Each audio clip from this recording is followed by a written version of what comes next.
Tell us a little bit more about, just the philosophy of what Next has done in creating Inca. What Yeah, was Next trying to solve for?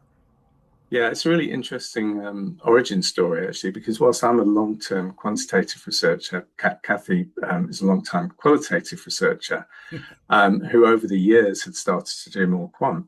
I had long been frustrated with the experience that quantitative surveys give to survey participants, and Kathy had been very much in the same place. But having been a qualitative researcher, her frustration was with we within the industry. There's a tendency, data quality obviously is a massive issue, and there's a tendency to blame the respondent for that, to say, well, they're not paying attention, they're trying to game the Hmm. system, or to blame the panel companies, they're just giving us poor quality data and poor quality people. Not to say, either of those, either the respondent or the panels are completely blameless, but actually, I think the researcher has to reflect on their role in this. And that was kind of Kathy's aha moment. She thought, well, the typical quantitative survey is not an engaging experience.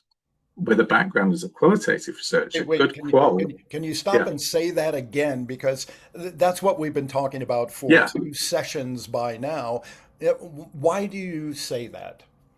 I mean, Why do we say that? Because the typical survey experience has not changed for probably at least 40 years. We took what was a pen and paper question answer tick box exercise with lots of grids, and we just moved it online.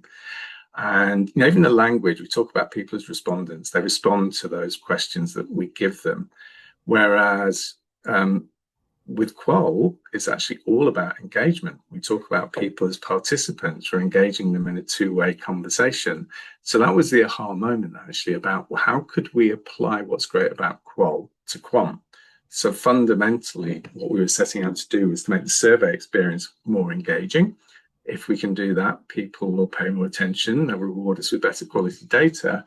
And we can start to think about some of the other qualitative capabilities that allow us to go much deeper than you could in a typical survey to get deeper insight. And that's something I'm sure we'll talk about that as we go on. Well, that was one of the questions I was going to raise, and you've answered it now about when you look at traditional online surveys about the inefficiencies or the brokenness of them in some areas. You've just described that. Tell us kind of an overview. I would say you have an AI-driven platform. That's been kind of my phrase, but I know you have a different philosophy. I mean, what has Next created, and how does that Yeah, compare to what everybody knows and does for traditional yeah, online program yeah. surveys?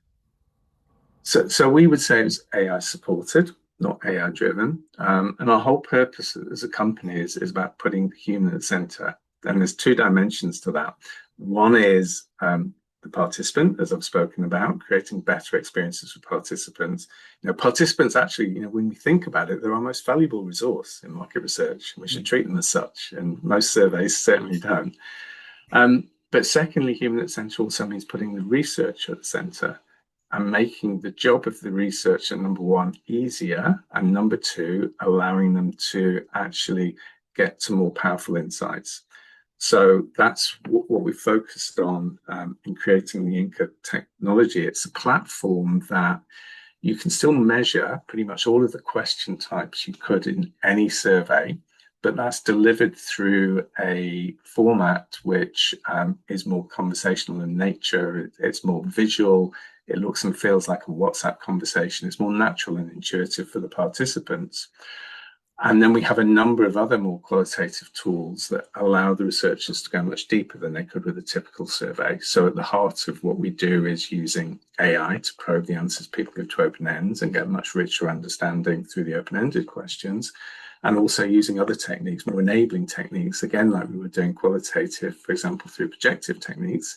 We have versions of those, but here you can do them with hundreds of people, not just a few people that you would do in a typical qualitative exercise.